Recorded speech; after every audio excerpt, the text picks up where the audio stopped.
And we are live. I want to thank everyone for tuning in to a very special edition of Off the Record on the People's podcast this evening.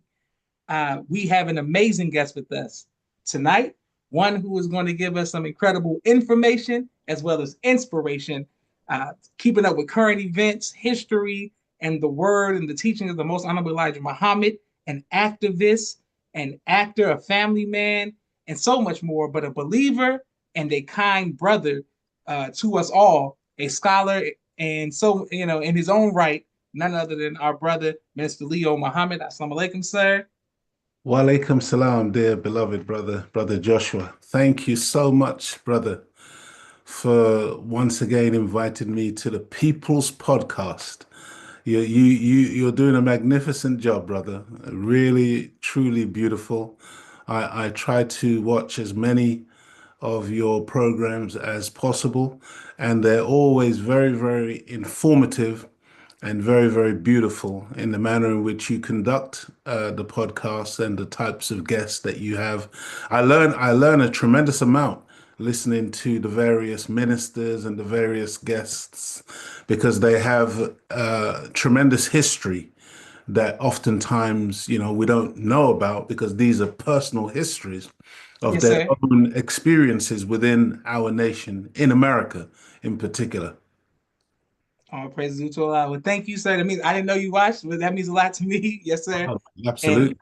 and people are already showing love. Thank you, brother Dez Shabazz. Walaikum salam, sir. Sister Annie Wright. Walaikum salam. She loves brother Leo Muhammad, a very powerful star in our nation. Absolutely. And thank you to everyone else who was watching.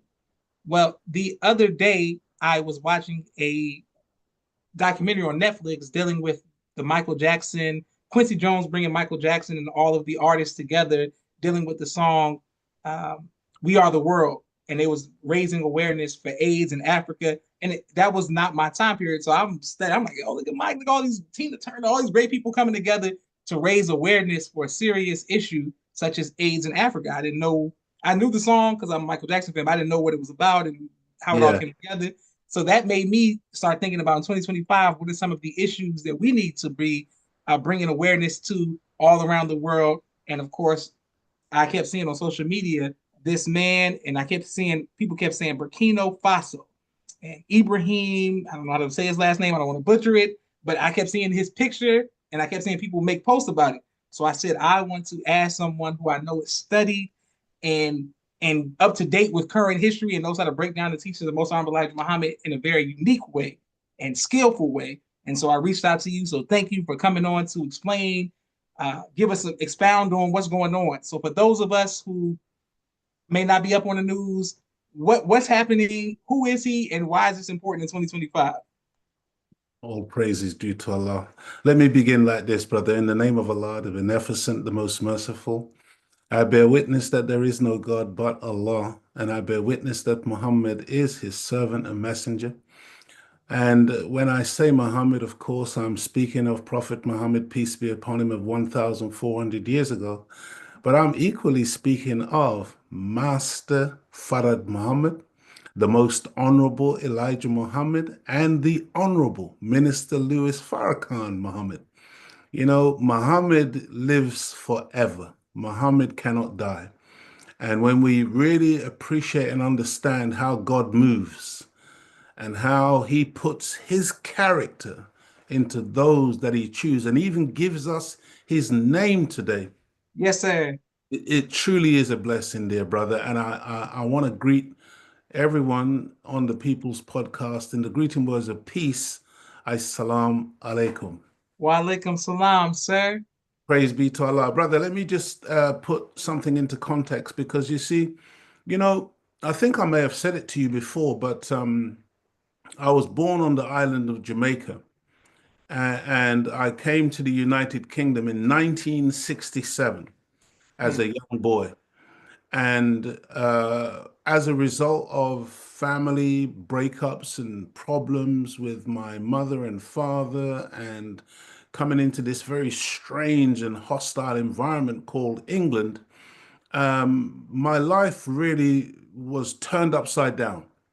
Mm. And as a result, I never really had a proper education. I didn't really have an opportunity to go to school. And so in my entire life, I've had approximately 3 years of formal education. Mm. I was a very ignorant and dumb young man running up and down on the streets, and really getting into a lot of mischief and trouble, and really went off the rails. And it's only by the grace of Allah, brother, that I'm here today able to speak with you in this manner, because he literally has saved my life. Yes, sir. I won't go into the details on this occasion. Maybe on another occasion, we can talk a little bit about that history, because it's quite an interesting history. But I'm saying all of that to say this, that brother, I feel very blessed because in the early 80s, around 1985, around the same time that the Honorable Minister Louis Farrakhan went to Madison Square Gardens, Yes, sir. was the first time that I heard that name and heard that beautiful voice of the Honorable Minister Louis Farrakhan. And brother, it was at that time that a light bulb went off in my head, Mm. that I was turned on. I was lit up with the word that I heard, because all my life I've been searching. And as I said, I really didn't know anything, brother. I was very ignorant, very dumb, because I hadn't really been schooled, not necessarily in a schoolroom, but having my parents there, my father, my mother. I never grew up in that type of frame. I was very much on the streets by myself. And brother, when I heard the teachings, it really was for me. I've described it like this before. I say it the same way.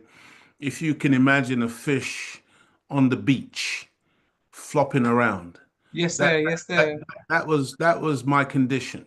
And then some kind person came along, picked this fish up that was flopping around on the beach, on the sand, where it doesn't belong, and threw me back into the water. Mm. I Mm. began to swim, brother. And from that day to this, brother, I've never really looked back. And I've been really studying to the best of my ability and trying to re-educate myself based on the teachings of the most honorable Elijah Muhammad. That's my foundation, the teachings as taught and exemplified by the Honorable Minister Louis Farrakhan. Yes, So I, sir. I don't want the audience, I don't want your audience to be under the impression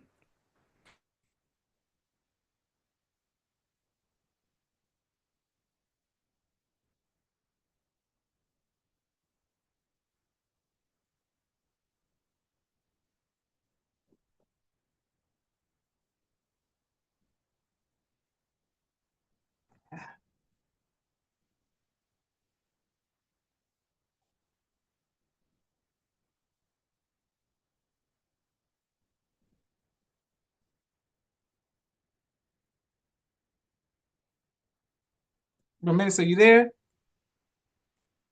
Okay. We're waiting for our brother Leo to come back in right now. Thank you to everybody who's watching and continue to show love all around the world. Boom. All right. So tonight we are discussing what Ms. Leo is going to discuss the coming of Master Fard Muhammad, as well as and why that's important to the world events right now that's going on.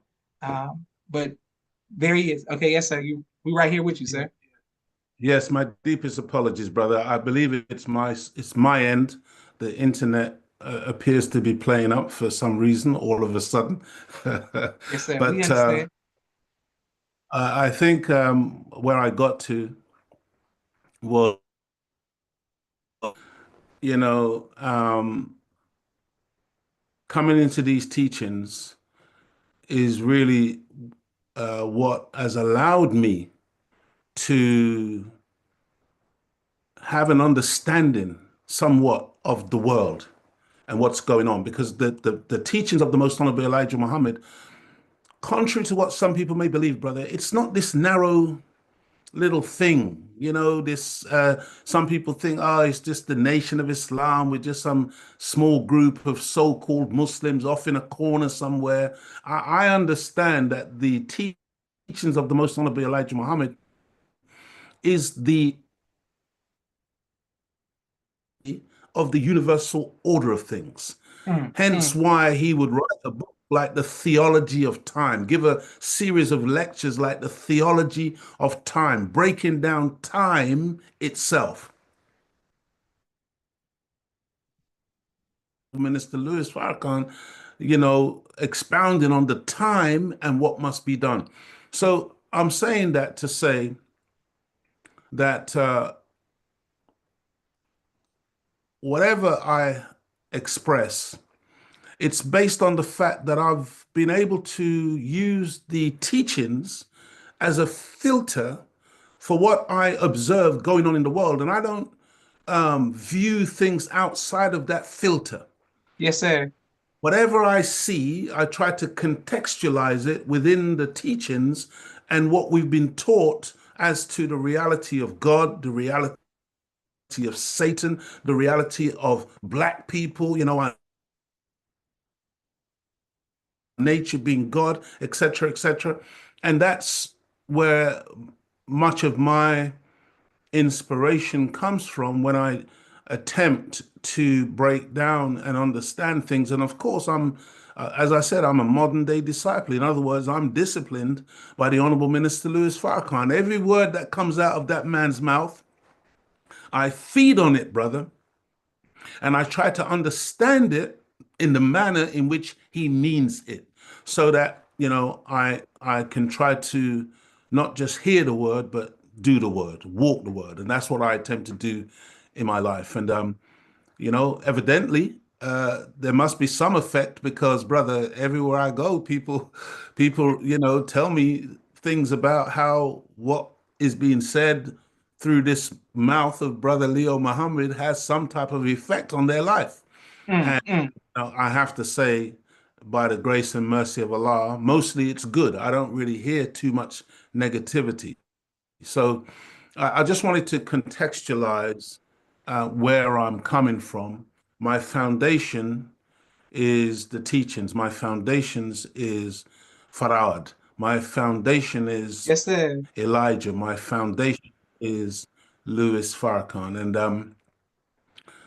I don't know necessarily all of these things for myself, but when you put the teachings together against what's going on, a lot of things really come to light. As far as our brother Ibrahim Traore is concerned, it's uh it's been a long time coming, brother. Yes, sir. And the Honorable Minister Louis Farrakhan teaches us, brother, that whenever a people are deprived of justice, and they cry out to Allah, they desire change, they desire for relief from the injustice that they're suffering, a woman will eventually give birth to a child. Mm, mm, mm. And you see, brother, Africa was really attacked in 1884, 1885 at what's called the Berlin Conference. Powers came together and determined to carve up Africa and to claim parts of Africa for themselves, whether it was Italy, Germany, Britain, France, they all took a piece. Belgium, they all took a piece and they created artificial on the continent of Africa in order to divide the people and conquer the people and rule the people. And the African continent was never, ever again supposed to rise and become the sovereign territory and the sovereign people that Almighty God Allah designed it to be. Even though Africa is in fact the cradle of civilization, it is the birthplace of humanity. And of course, the black man and the black woman, we are the original man and the original woman, the Asiatic black man, the maker, the owner, the cream of the planet Earth, God of the universe. That's who we are, dear brother. Oh, And as a result, we are the ones who have given life to the planet. And that part of the world, I think it's around 12,000 square miles, that which they call Africa, which we in the nation called East Asia. Brother, it's so fertile, so minerally rich, so diverse in its flora and fauna, so beautiful in its diversity in terms of the different terrains that you can find on that continent. And the Europeans, who mostly come from the Caucasus Mountains and regions of barren land and very cold climates, they had nothing of those types of resources. And so when they spied across the Atlantic Ocean this magnificent paradise, this magnificent place full of minerals and everything that is needed, including, by the way, including the people, mm, because the black people on the African continent were the greatest resource. And that's why they stole us, brother, and took us out starting in the year 1555, led by a Caucasian Englishman by the name of John Hawkins. yes, sir. And in that process of destruction, Africa was never meant to rise again. But you see, brother, within the black man, there is the God factor. There is the genius. The Caucasian was only given 6,000 years to rule. That means he cannot rule forever. His time is limited. There's a reason why he's called the Caucasian race or the white race. Because as the Honorable Minister Louis Farrakhan teaches us, a race has a beginning and an ending. Yes, sir. Yes, Whereas sir. the black man, the original people, we have no beginning and we have no ending. Whenever the beginning was, we were there. Whenever the ending is, we will be there. But the Caucasian is a race, and he's literally racing all the time just for survival. And so, he, brother, um, determined that Africa should never rise. But Mm, the God factor and the genie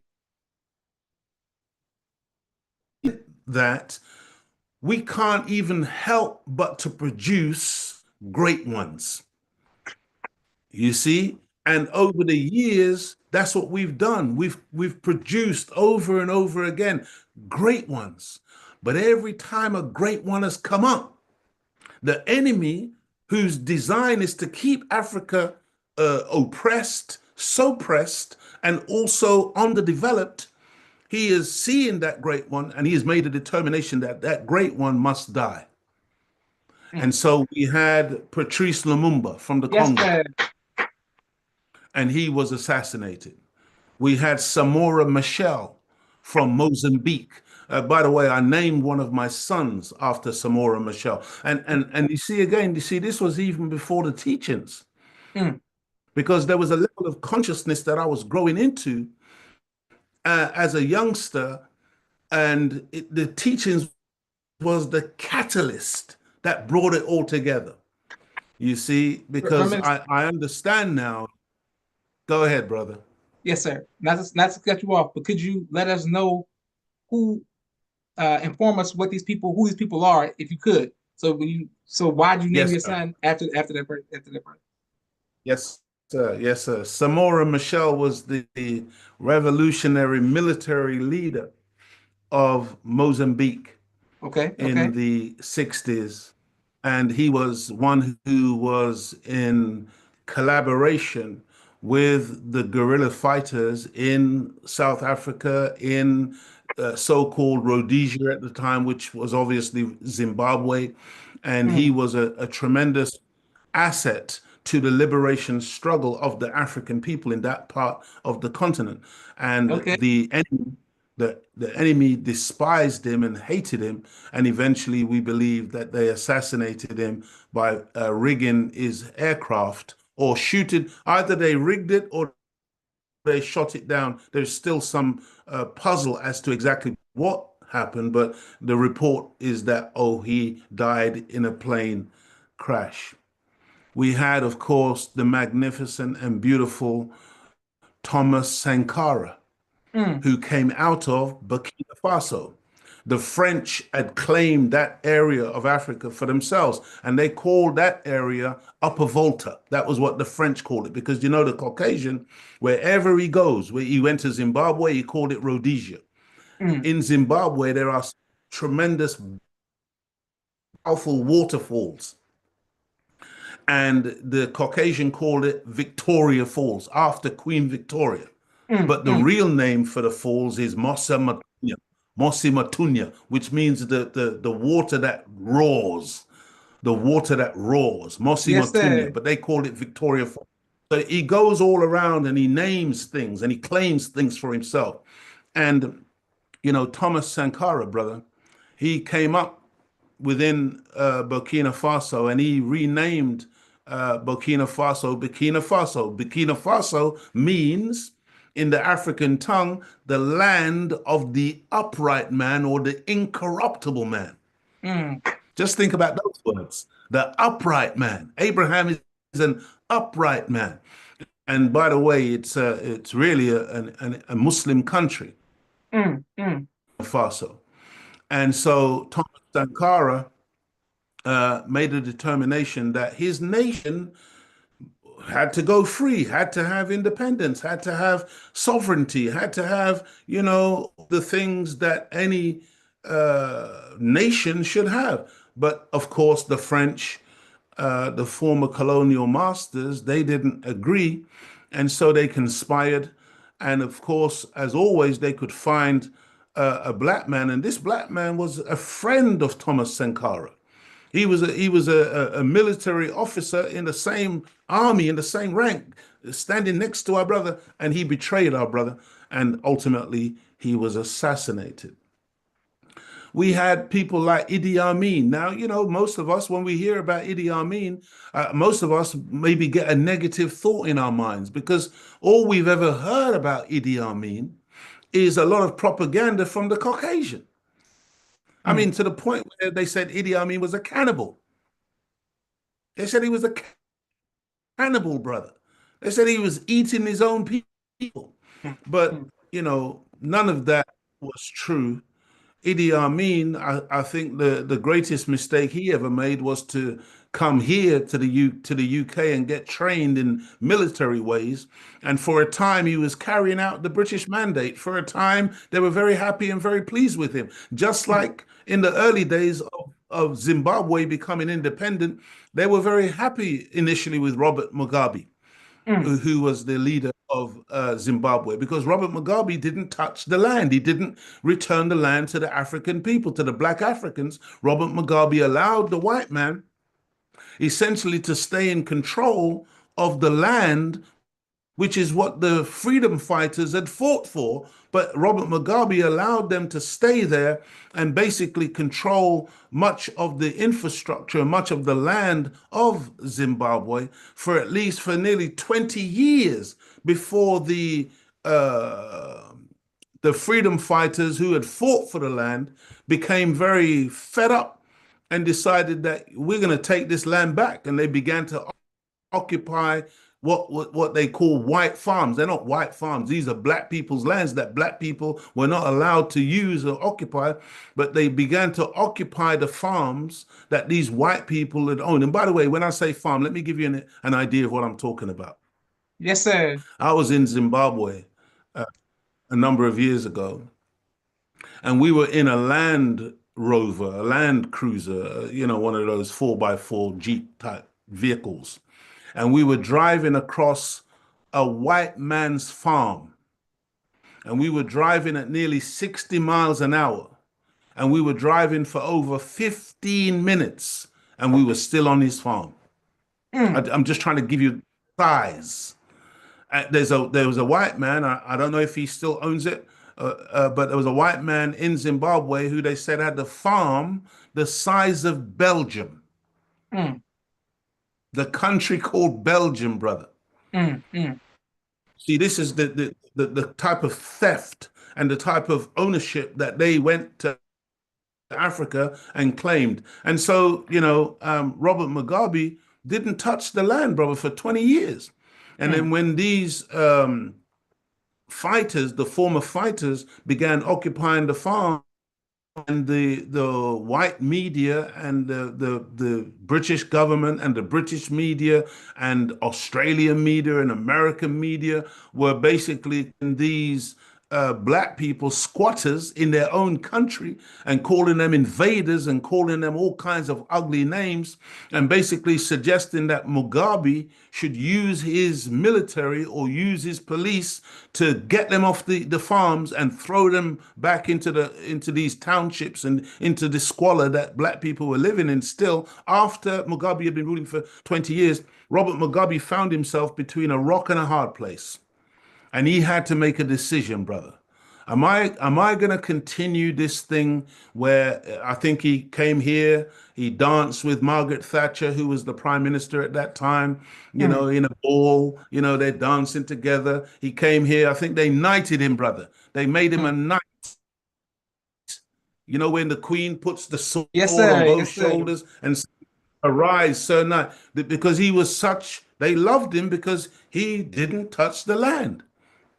And so Robert Mugabe found himself in a difficult position where he had to choose between siding with his own people or continuing to go along with the white apartheid power structure that was still pulling his strings. Mm. And he actually chose to go with his people.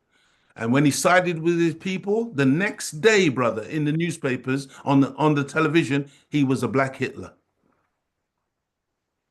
They began calling him a black Hitler. And then, brother, they put that country under sanctions and they did all manner of things to really destabilize that country. And even at some point, they were threatening invasion Mm. to remove Mugabe. And Mugabe, really struggled beyond that time. And Zimbabwe has never been the same again. Zimbabwe is coming back, but it's never quite been the same again in terms of its rise. But they did take back a lot of the land. They did give land back to black people. And the Zimbabweans, they're very proud, very beautiful people because they fought. They fought the enemy. You Mm. see, Yes, the sir. wars that they fought, they call the wars Chumarengas. They fought one Chumarenga, the first Chumarenga, the second Chumarenga, and they did a tremendous job of making the enemy see because the enemy is really a coward. He really Mm. is a coward, brother. He only wants to fight people who are unarmed and people who really can't defend themselves. But these brothers and sisters, they took to the bush and they were ambushing and they were doing all manner of things that really made life very, very uncomfortable for the enemy and for the invaders and for the settlers and for these people. And Ian Smith, who was the white man who was basically in charge of Rhodesia, as they called it, which was really Zimbabwe, he Mm. boasted, brother. He said, not in 100 years would a black man rule this land. And within a few years of him making that statement, the black man was back in rule. But as I said, not properly because it took another 20 years before the land was fully really turned over to the true owners who are the black people. So that was, our brother Robert Mugabe, and that was talking about brother Idi Amin. Then we have like Steve Biko. Yes, Steve sir. Biko was a young brother, young activist in South Africa, brother, because South Africa is one of the places where, they've really done a job on our people in South Africa. With these people, again, coming from Europe, coming from Germany, coming from Britain, and basically stealing the land from the indigenous original people of that land and setting up an apartheid state where black people were literally like prisoners in their own country and were relegated to townships and little hovels. And even to this day, brother, after, Mandela came to power in 1994, and to this day, brother, you still have black South Africans living essentially in squalor, while white people are in high-rise luxury. But anyway, this our brother Steve Yes, Biko sir. was another one of these beautiful souls that Allah blessed to be born from the womb of a black woman. And when the enemy heard what Biko was saying and the beautiful spirit that he had for liberation and the encouragement of our people to rise up and do something for self, once again, this brother was arrested and then they murdered him in a police station. And then they gave some excuse that he had fallen over and banged his head, brother. This is and by the way, the excuse that they gave after they murdered such an important and precious brother to the black struggle, it really typifies the impunity that these people feel, that they don't even have to give a proper explanation when they kill us. You know what I mean? Because it's not, as far as they're concerned, they don't have to explain themselves to anybody. This Mm. is part of the psyche of white supremacy, where they believe that they have impunity. They don't have it, and they're going to find out very soon that they don't have warped thinking that they have this type of impunity. And so they murdered brother Steve Biko. Of course, everybody knows about Nelson Mandela. And Yes, Nelson sir. Mandela, again, another one who rose in that place called Africa. And Nelson Mandela, they jailed him for life. Basically, gave him a life sentence for struggling to free his people. And he served 27 years in prison. And in those 27 years locked up, one white man admitted some years ago that while Mandela was in the prison, they were slow poisoning him because they were feeding him, giving him his food. And they said that they only released Mandela when they felt like his cognizance, his level of brain capacity had been so diminished that it was now safe to release him. Mandela came out, and he's a beautiful brother. We love Nelson Mandela. He was still a formidable individual, and we thank Allah for him. But however, brother, Mandela didn't do what he should have done, which is to, when apartheid came to an end and black rule came, black people should have ruled, Yes, sir. and white people should have been put in their place. Because they have no right, brother, to be in control of the economy. They have no right to be in. Brother, to this day, they're in control of over 70% of the land in South Africa, while they are something like 7% of the population. 7% of the population, and they control over 70% of the economy. I mean, what sense does that make? To this day, under the ANC being that revolutionary body that was fighting against the apartheid regime. Mm. But see, brother, we have a problem. And part of the problem is, you know, we're revolutionary up until the enemy gets out of the seat and we go and sit in the same seat that Mm. the enemy used to occupy. And we Mm. don't dismantle the seat.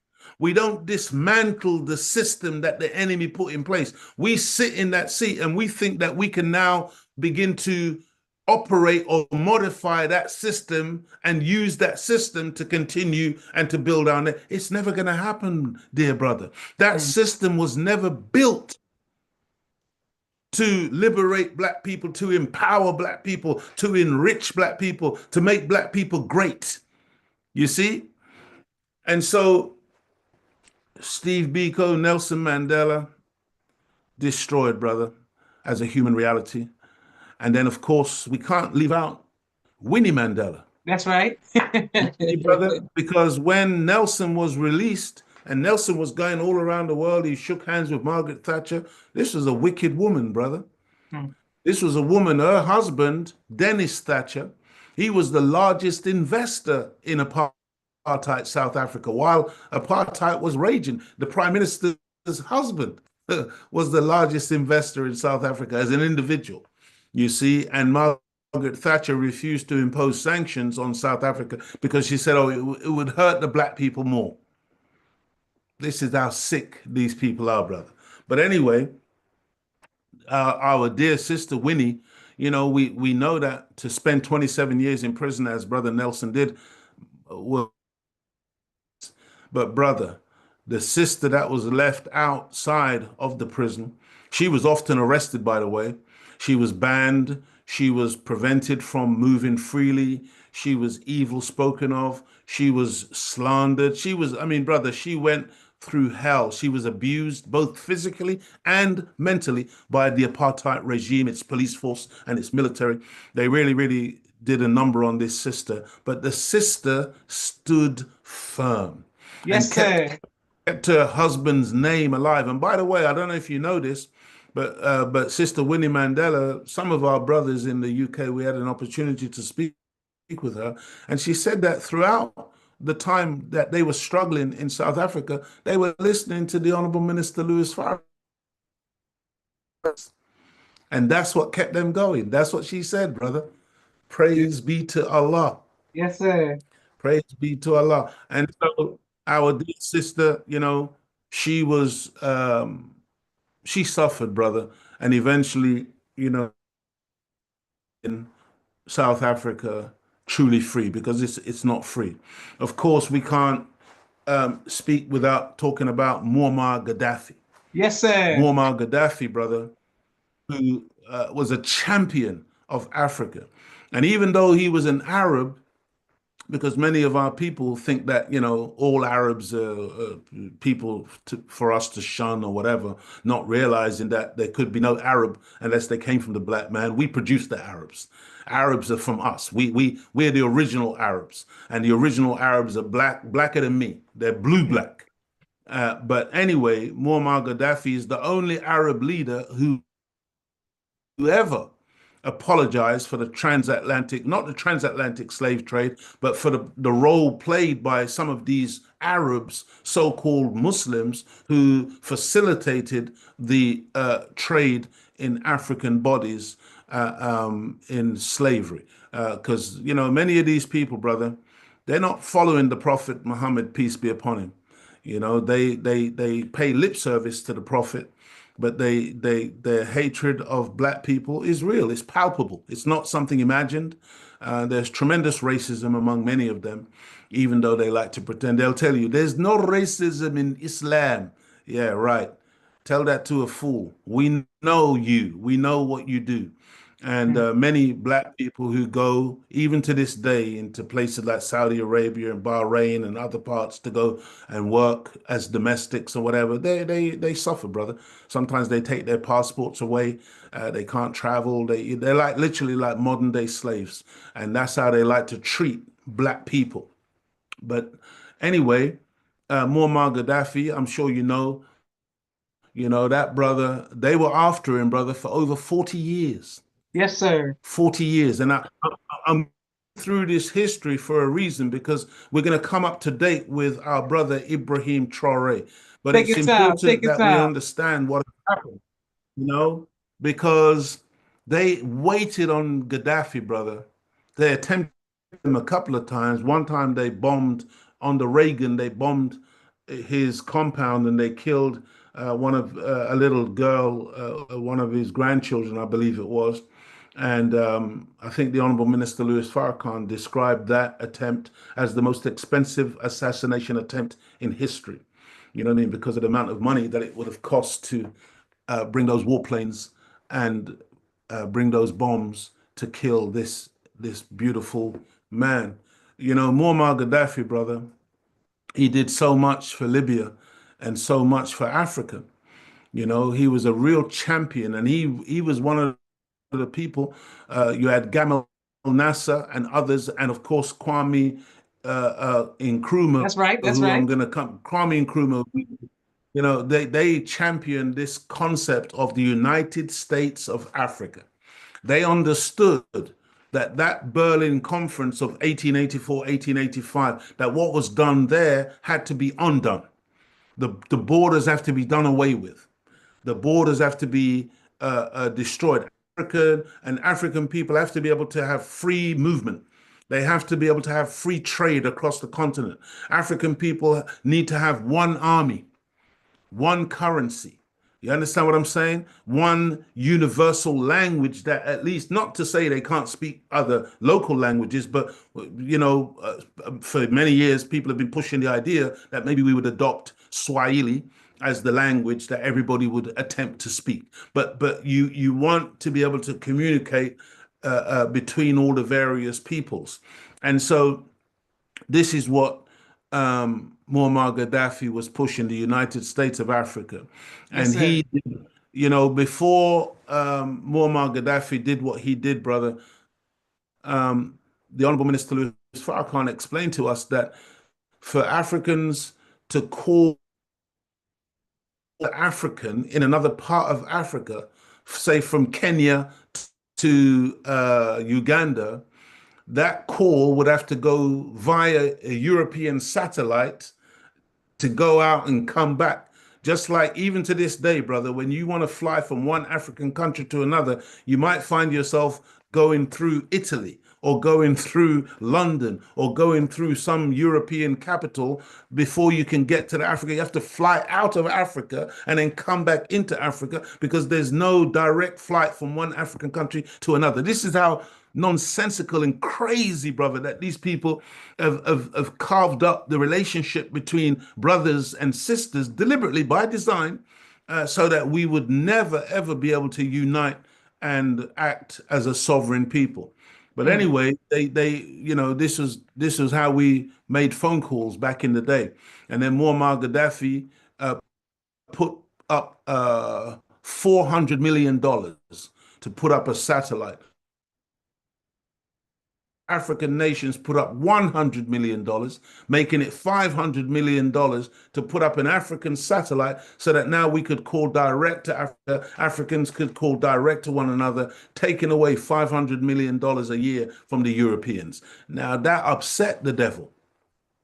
Muammar Gaddafi wanted to create an African currency, create what's called a gold dinar, backed by gold, by the way, because Libya was very, these African countries, brother, they're very, very rich in resources. But when the enemy realized what Muammar Gaddafi was trying to do in terms of creating a central bank so that we wouldn't have to go to the International Monetary Fund, wouldn't have to go to the World Bank, wouldn't have to keep going to these Europeans, brother, they hated Gaddafi, brother. I think they called him, one of these presidents from America called him the mad dog of the desert. They come out with these crazy names. You Yes, know what I mean? sir. Because Yes, sir. the idea is to dehumanize. The idea, that during the Second World War, they they never really referred to the Germans as Germans. They referred to them as Nazis, of course, because they were that. They refer to them as Jerry's, Jerry. Mm. See, it's easy to kill a Jerry. It's a little bit more difficult to kill a German. Mm. You see, when you dehumanize, when they call the Vietnamese the Viet Cong. See, because there's a reason for renaming the people in that way, put in these slogans. At the start of this conflict between Gaza and Israel, they referred to the Hamas and the people from Gaza as really maniacal savages, barbaric. This is the type of language that they use because the whole idea is to dehumanize the people to the degree where when you then kill them, nobody cares because, well, Mm. these people are barbaric, they're medieval, they're throwback to some bygone age. And so this is what they do. They slander, they call these types of names. And Gaddafi, they called him a terrorist, They accused him of bringing down an airline, Lockerbie, over Scotland, bombing. He didn't do it, brother. You know something, brother. Honestly, when we really understand the devil, Satan, and how he works, you know, um, it really is diabolical. The word diabolical is another way to say Satan, evil, mm, you know, and everything they accuse other people of doing, brother, in truth, is what they do. And it flows out of them like a web flows out of a spider because that's their character, that's their nature. The mm. things that they accuse Muammar Gaddafi of doing, it doesn't compute. It's like these people who want to slander the most honorable Elijah Muhammad as being some type of perverted man who did some stuff with some young girls. And brother, before I came into the teachings of the most honorable Elijah Muhammad, brother, I used to run with the girls. See, since coming into the teachings, brother, I'm a married man with one wife, and I'm very content, and I'm, to the best of my ability, brother, because I can't be a liar and say I don't look at women when I see them on the street. We're supposed to lower our gaze, but these days, brother, I find myself looking because it's ridiculous what you can see on the pavement sometimes walking along. It's just crazy. But my point is, brother, that a bad man, a wicked man, a perverted man could never make a good man. It Mm, don't make mm, no sense. mm. You see, when you see the wives of the Honorable Elijah Muhammad, you see them in their whites. You see they're beautiful. When you looked at a mother, Tinetta, you see this beautiful, serene woman. You think that some perverse, crazy, maniacal man could make that type of image? No, it doesn't. It doesn't compute. You see, because the fruit doesn't fall far from the tree, and That's so right. you have to look at the works of the man and juxtapose that against what they call him. And Muammar Gaddafi, brother, was a beautiful human being. See, the Honorable Minister Louis Farrakhan is not going to be your friend if you're some crazy, maniacal killer, bomber, terrorist. No, no, no, no. The Honorable Minister Louis Farrakhan called Muammar Gaddafi his brother because of the beauty. That man who made sure that every Libyan was housed. That man who provided free education for Libyans, free healthcare for Libyans. If you needed an operation that could not be performed, and by the way, Libya had one of the best healthcare systems in the whole of Africa. But if the Libyan surgeons couldn't deal with your particular problem that you had, then the Libyan government would pay for you to go anywhere on the planet, brother, to have that operation. I mean, I just want us to think about that. Muammar Gaddafi armed the Libyan people. Every Mm, Libyan could have their weapon in their home. You mm, see? Now, if this is some little mad little dictator terrified of his own population, do you think he would arm them? mm. No. You see? And I mean, we could go on and on and on. I don't really want to draw it up, but suffice to say that this was a beautiful uh, um, Barack Obama and Hillary Clinton and Sarkozy from France and the rest of these NATO gangsters conspired and murdered, brother, and murdered him on camera for the whole world to see, and then murdered his sons. And so this is a pattern of behavior. Whenever you have an African who comes up to try to do something for his country and for his continent and for the people, the Western powers that be, they will find different ways and means of attacking, slandering, defaming, and eventually killing that particular individual.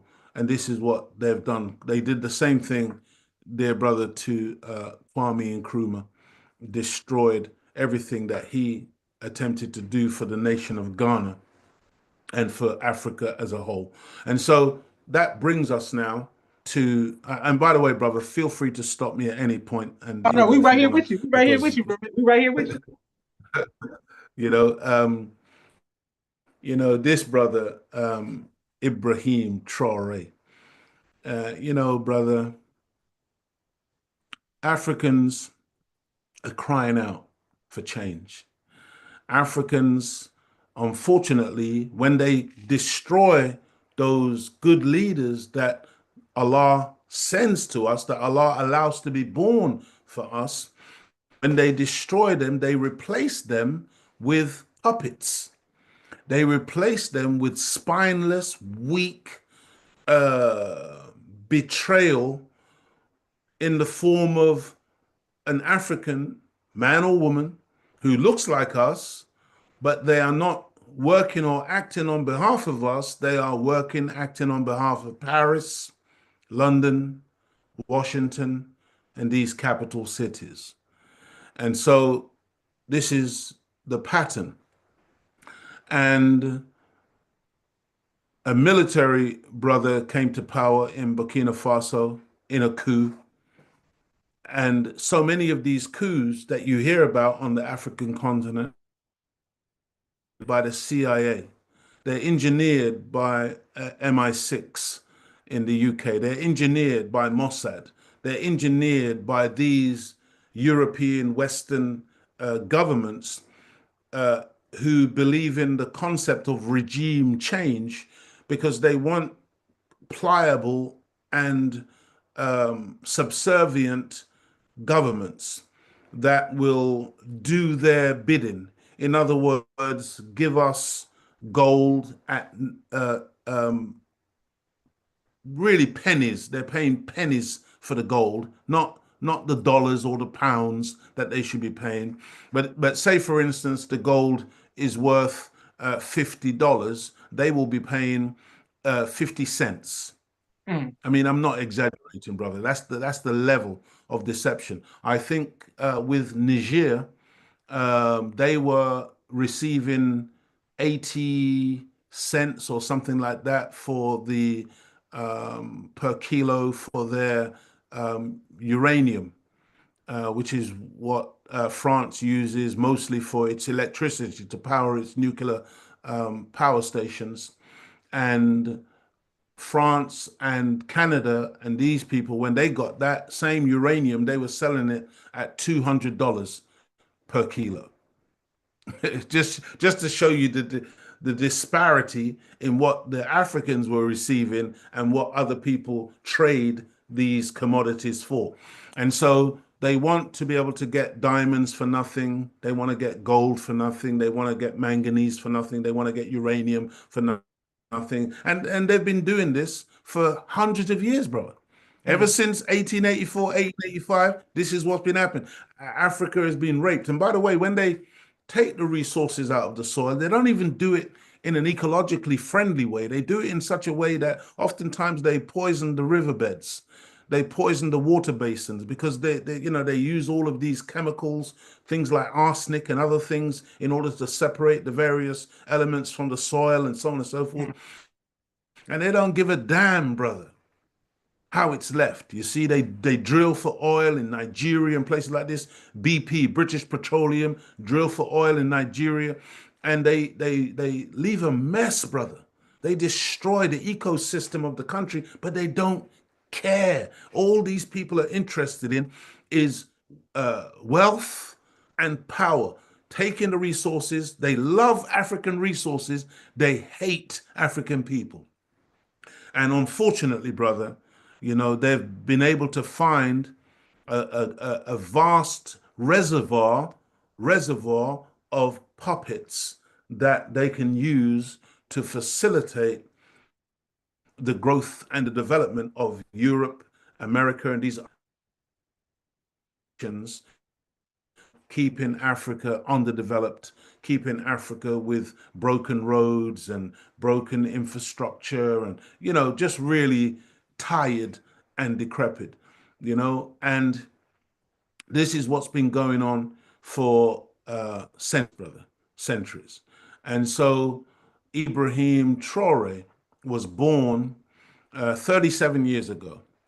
mm, And this brother who was in power before him, a military man, he came into power via a coup. We're not even sure who really engineered that coup because, like I said, oftentimes these coups are engineered from external forces because they want somebody pliable. And when he went into power, Ibrahim Traore was in his military. And mm, he went into power, and Ibrahim was watching what was happening, and he could see clearly that this brother was doing nothing to change the condition of the Burkina Bay people, and that it was business as usual. And so, at a certain point in time, Ibrahim made his move and took this brother out of power. mm, And brother, he was he was 34 at the time. He's now 37. So that's approximately 3 years ago. And brother, in the 3 years that this brother has been the president of Burkina Faso, brother, if you could see the tremendous progress that this nation has made. mm, One of the first things he did, brother, was he kicked the French military out of his country, told them mm, to pack their bags and go. You see, brother, imagine you claim to be an independent nation. You claim that you've won your freedom. You're taking your freedom back from the man who had stolen your sovereignty, stolen your independence. Now you are retaking your independence. Why would you want to still be associated with that man? mm, Why would you want to still be associated with the systems that he put in place that kept you in subjugation? mm, It doesn't make any sense. You know that you have to undo. So Ibrahim came in, and this is what he did, brother. He threw the French out. He stopped all of the contracts that with France, where they were getting this basically free gold. He took back control of the gold in his country. He then instituted the building of the first gold refinery on the African continent, brother. Imagine they would allow these foreign Europeans to come into the country, brother, take the raw material gold out of the country, take it to Europe and other parts of the world, refine it, and then sell the finished product back to Africa. No, Ibrahim said, no, we're going to refine our own gold. We're going to make products and then we'll sell it to you at the right price. And so these are the types of things he's been doing. He opened a whole lot of new schools. mm. He built new hospitals. Yeah. He provided all of the ambulances and other infrastructure that is needed to run a proper healthcare system. He made sure that he's got mobile medical units that can go into the really rural parts of the country where normally people can't get proper health care. He refurbished the entire agricultural system in Burkina Faso, providing tractors. This is all now. This is a young brother, man, really thinking about his people. Yes, And sir. brother, he has done so much beautiful, beautiful things, brother. And then the one of the most beautiful things about this brother is that he talks to his people. Most of these African leaders, brother, the population never hears from them. They spend more time in Europe and these European capitals and in America, by the way, than they do in their own country. Mm, They have private jets. They've got Swiss bank accounts. Their children oftentimes go to, these prestigious schools in America or prestigious schools in Britain, prestigious academies in Britain and France and these other places, while their people are languishing in poverty and suffering, brother. But these African leaders who are handpicked and protected by the European powers, they wax rich, brother, and they don't do anything really to bring about any type of progress or change for their people. And it's so stark. And by the way, when because what's happened in West Africa is that the country called Niger, Burkina Faso, and Mali, these are three, they're landlocked countries, by the way. None of them have an outlet to the sea. They mm, border mm, countries like Ghana and other countries in that region. It's called the Sahel region. It's like a belt going across Africa. It's like in a really? straight line. And these countries have all um, initiated coups where they've thrown out the former um, compliant leadership. When I say compliant, I mean compliant with the West. And in each countries, military leaders have now taken charge. And with Burkina Faso, Mali, and Niger, they've now formed what's called the AES, which is an alliance of these three states, Mm, and all of them are acting in union.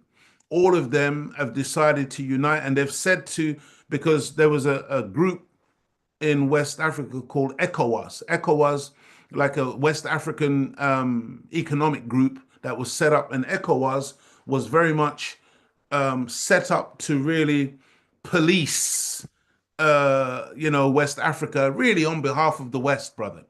mm, Really on behalf of the West, to really make sure that it was business as usual. And Burkina Faso used to be a member of ECOWAS. Mali used to be Nigeria, but they've all left ECOWAS, and they've now formed a new alliance called the AES. And they are now making alliances with groups, with countries like Russia, with countries like China, and with mm, other, you know, countries that are progressive in terms of not wanting to be subservient or lackeys to the Western. And almost immediately, like when Niger came into its own and took power back, you had ECOWAS threatening to attack Niger to bring it back into line, and to bring it back on the so-called democracy, um, basically to fall back in line with the West. But what the three nations said was, if you touch one, you touch us all. We will all fight you. And it forced ECOWAS and to back off, you see. And with this alliance, brother, they are really a power to be reckoned with, in truth. And as I said, because they've now done deals with Russia and China, and I think even Iran and North Korea, because these brothers, they've got some testicular fortitude, brother. mm, They're not afraid of name calling. Oh, these are dictators. Oh, these are tyrants. Oh, these are black Hitlers. They don't give a damn, brother. They're interested in seeing their countries free, mm, seeing their countries independent, seeing their countries as sovereign states and sovereign people. And so Africa essentially is at war, with the West. The West is really determined, brother, to try to bring them back under subjugation. And so, in the 3 years that brother Ibrahim Traore has been in the office of presidency, brother, they've attempted to kill him, I think now 20 times. They have attempted coups. They've attempted to overthrow his government. But the brother is very serious. He's like an FOI. You see, he's like a soldier of God. He's a Muslim, and when he speaks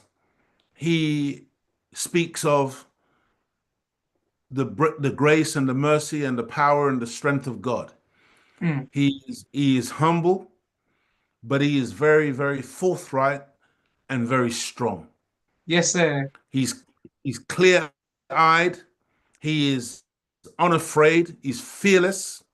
He carries his gun on his hip wherever he goes. Yes. He doesn't shake hands. He'll give you a fist bump It's because gonna he's hurt. very conscious of security, you know? And he's a very beautiful human being, dear brother. And he talks to his people, we get to hear he talks to the world. He like the Honorable Minister Louis Farrakhan, who has spoken millions of words, not hidden off somewhere in a basement or a closet. Honorable Minister Louis Farrakhan speaks to the world. He calls out the world leaders. Well, Brother Ibrahim does a similar thing, not in a preachy kind of way, or he's not lifting himself up as a leader of the world necessarily. But what he does is he informs his people and the world about what he is doing. He's very transparent, which is a far cry from the behavior of so many of those who have gone before him. And so the people, they love him, brother. The people of Burkina Faso, the Burkina Bay people, that's what they call the Burkina Bay.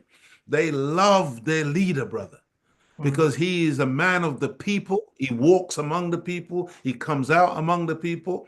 His security is formidable, but nonetheless, you can see that here's a man who is really trying to make Africa great, make Africa free.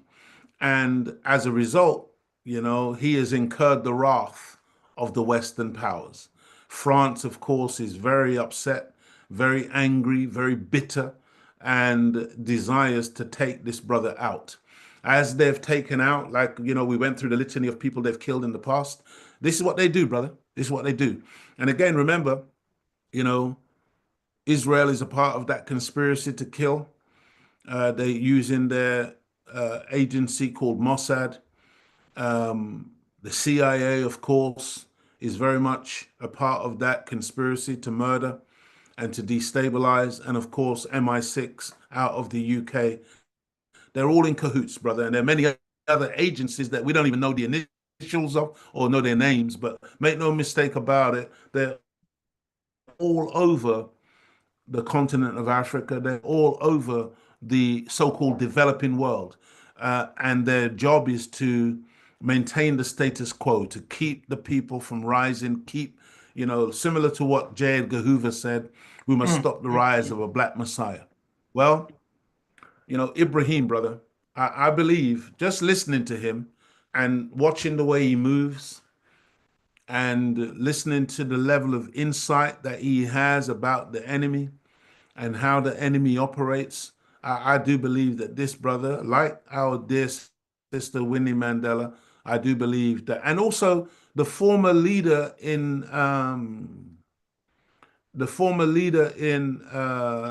Gambia, the president before the present one, his name was Yahya. Mm. He said that when they were fighting and coming up into power, they were listening to the Honorable Minister Louis Farrakhan. See, so I believe that this brother has been listening to the minister. I Beautiful. believe that he's influenced by the minister. And so part of our job, brother Joshua, really is to let Ibrahim and the people of Burkina Faso and the people of the African continent, we have to let them know, brother, that God has come. You see, because a lot of our brothers and sisters, they don't know that God has come. They don't know that God is a man. They Allahu Akbar. Muslims, but they're following the Orthodox world of Islam, and they're very much, um, you know, adhering to uh, whether it's Shiaism or Sunniism or any of the other sects of Islam, because there are over 70 different sects, brother. Hanbali and Sufis and you name it. Yes, sir. Uh, Yes, the, sir. the, the Islamic world is very divided, brother. And unfortunately, for a lot of our people, we're sincere believers. You know, a lot of the African people, brother, when it comes to Islam, there's over 500 million Muslims in Africa, brother. Oh, 500 million, you know, and it's a growing population. And then they're split down the middle where, you know, maybe 400 million are Christians. mm. But understand what that Christianity entails. It entails a white Jesus. You see, it entails, you know, even among the Muslims, you know, when they talk about Jesus, it's a white man. You know, when they think about the Prophet Muhammad, peace be upon him, you know, they're imaging a Caucasian, a white man with a ginger or reddish beard, whatever, and we're not seeing God or any type of divinity that resembles us. Yes, sir. And it is critically, you know, it's critically important that we have to inform our people, teach our people what the Honorable Minister Louis Farrakhan has been teaching for 70 years. You see, what Master Farad Muhammad came and revealed in 1930, you know, what the Honorable Elijah Muhammad taught for over 40 years before his departure from among us. And so our people don't know, brother. They don't know that the Mahdi has come. They don't know that we are necessarily living in the last days, in the day of judgment. They don't know that Caucasian, who many of our people on the continent really see like he's a god, you know? They don't know that his time is finished, that he's done. Yes, It's sir. over. And that like Ibrahim, his bluff has to be called. Ibrahim is calling the white man's bluff. Mm. Ibrahim knows the history of assassination. He knows, and he's been the victim of attempts. Like I said, 20 attempts on his life already, but he's not afraid, brother. Just like your little brother Leo Muhammad here. I'm not no brave man, brother. It's not about bravery. It's about knowing that God has come. Yes, sir. You understand, brother? It's about knowing that, you know, man, brother Joshua, they can't kill us, brother. Allahu Akbar. They can't kill us, brother. We don't die, we multiply. Yes, sir. Speak not of those who die in the way of Allah as dead. They are not dead, but you perceive not. That's You right. don't understand what you're looking at. That's You right. can't kill the black man. We Allahu Akbar. have no beginning and we have no ending. And when they kill us, brother, all that happens is that black women just give birth to more of us. You know that I feel like a reincarnation of Marcus Messiah Garvey. Mm. I feel that man's spirit, brother. You know, I'm not claiming to be a follower as such of our brother, but I remember one time I was incarcerated, brother. I was locked up in the prison, and it was one of the first real heavy books that I ever read, and it was the philosophy and opinions of Marcus Messiah Garvey. And Mm. brother, I cried like a baby, brother. I think it took me about 3 weeks to read that book. And every time I picked that book up and I read it, brother, tears would flow because I said, "My God, you mean to tell me that we had a man in the 1920s Mm. saying and doing these kind of things?" And what I was at the time when I was reading this was in the late 70s, early 80s, and I was saying to myself, "But nothing has changed. Nothing has changed." This was the sad part. And so what I'm saying is, you know, brother, it's not bravery on my part because I spoke outside the American embassy a couple of days ago, demonstrating for brother Ibrahim Traore, and I let them know of who they are. Satan, brother. Mm. And a brother rang me and a brother was saying, "Brother Leo, you know, aren't you scared, brother? Don't brother, how can you talk like that in the public?" And I had to explain to my brother that it's not about bravery, but at the same time, it's not about fear. Allah We Akbar. have to stop this. I think let me see if I can remember what Ibrahim Traore said. He said we have to eliminate ca cowardice. We have to eliminate cowardice. We have to eliminate betrayal. Mm. We have to eliminate incompetence. Beautiful, brother. Absolutely beautiful. And you see, for me, brother, uh, you know, this fear thing, nah, man. How can I be afraid, brother, when so many of our people have gone before? And I mean, I've outlived Marcus Messiah Garvey in terms of age. Yes, sir. Yes, I've sir. outlived Malcolm X. I've outlived Martin Luther King, brother. I mean, all of these men were great, brother. I don't compare myself to them. So who am I to be a cowardly individual? Oh my God, I better not say that because they might get me. I say to the devil, come on, man, come on and do what you got to do.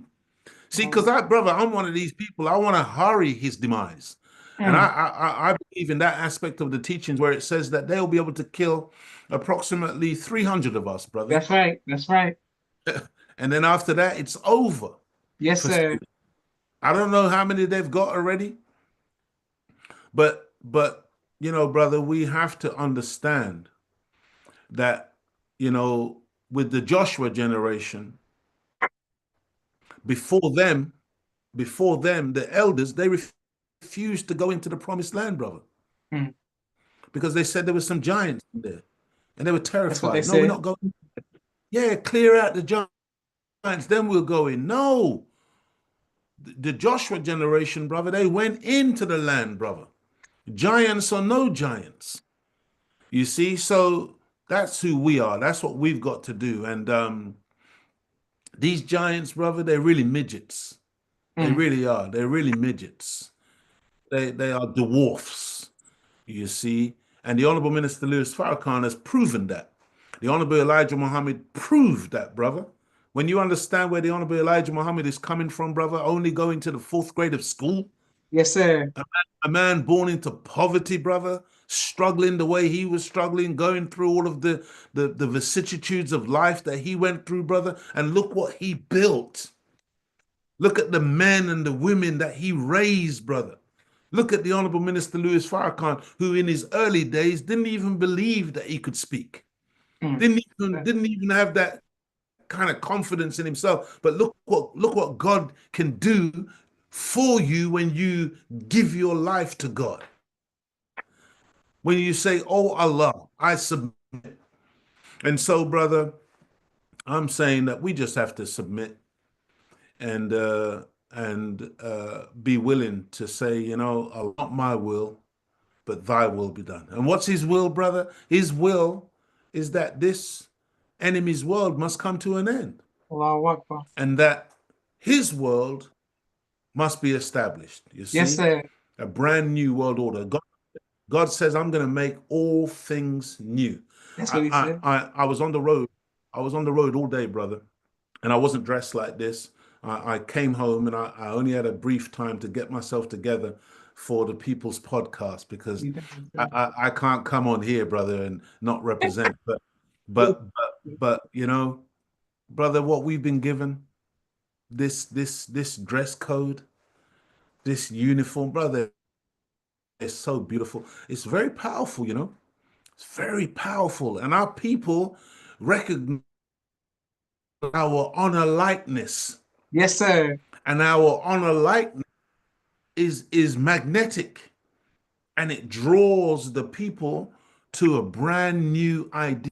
God said I'm gonna make all things new. So we got to be careful that we don't get caught up in ritualized oldness, ritualized behavior that's past its sell by date, but that we embrace the new, what God is bringing in. I remember the Honorable Minister Louis Farrakhan talking about Steve Jobs and this mobile phone. Yes, sir. The devil. The devil uses it for a lot of nefarious purposes. You know, there's a lot of filth, and he's the universal snooper. He listens to all our phone calls. He taps into our emails. You know what I mean? This guy's just, he's just nosy, brother. But despite all of that, there is another level to this technology. You know, with the advent of AI, I'm sure you're aware of the AI that's coming Yes, in. sir. They Yes, they sir. they want to use it for negativity, but we can use it. We can use it for positivity. And what I'm saying, back in the day, you know, in this country, I can't speak for America, but in this country, there was a time when there was only three TV channels. Mm. You know, now there's hundreds, but even among the hundreds of TV channels, it's just rubbish, brother. The mainstream television, mainstream news, it's just propaganda, brother. But now we got the People's Podcast. Now Mm. we've got Imagination. You see what I mean, brother? And so we now can really reach out to the entire planet and share what God has given us and what His servants, the Most Honorable Elijah Muhammad and the Honorable Minister Louis Farrakhan, has shared with us. That's And right. it's extremely valuable, brother. It's very, very powerful. What we've been given is life changing. That's why we call it the life changing or life giving teachings of the Most Honorable Elijah Muhammad. And people can find that their lives are renewed, revived, you know?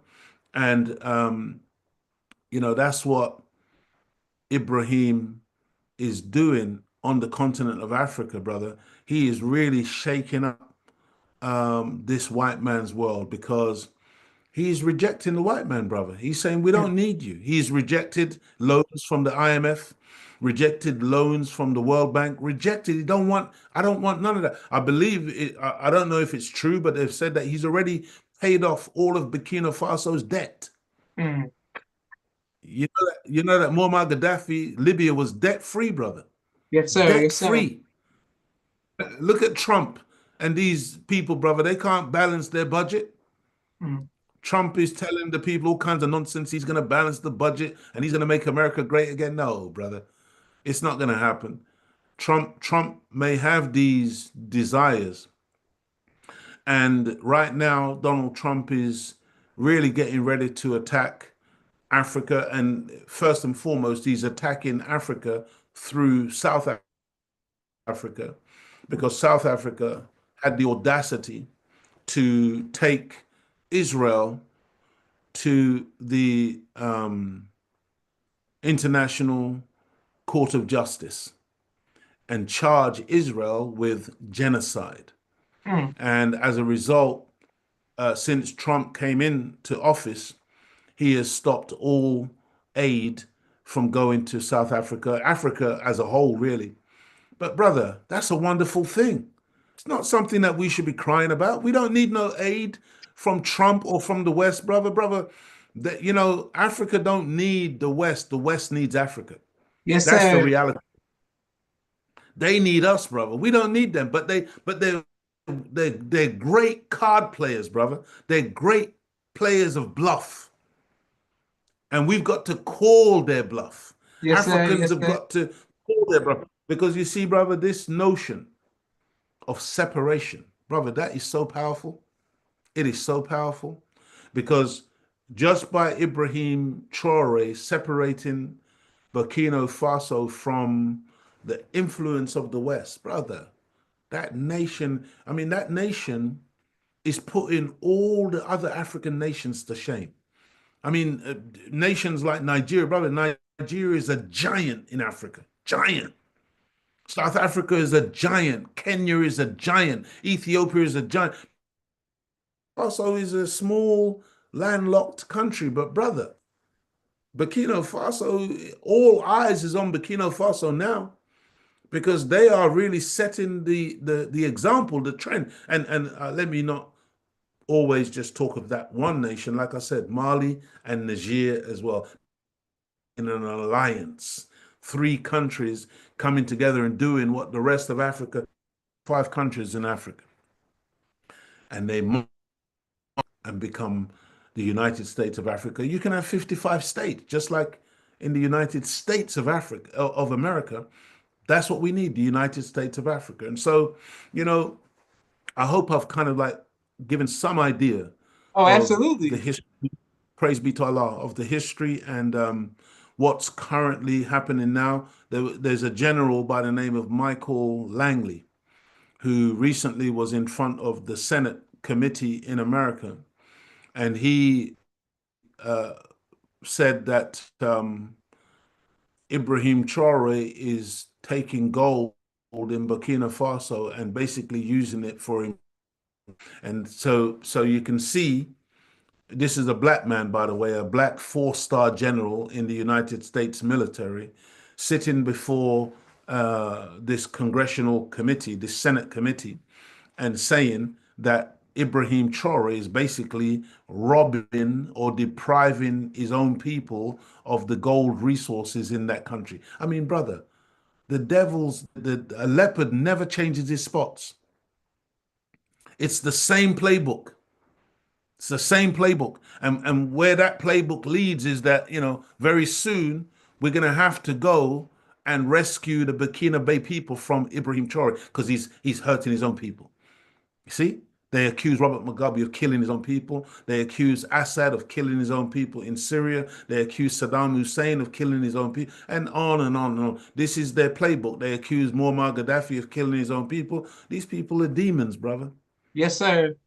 They're demons. And so, if you go online and look at countless videos around the subject of Ibrahim Traore, what you'll see is that there's a pattern developing where the love for this brother is universal. And the people are saying, enough is enough. Never again. They're not going to allow it, brother. We're not going to allow it. And we're going to stand with this brother. Um, this brother is a believer. Yes, He's a sir. believer in God. He's a believer. He's a believer in his people.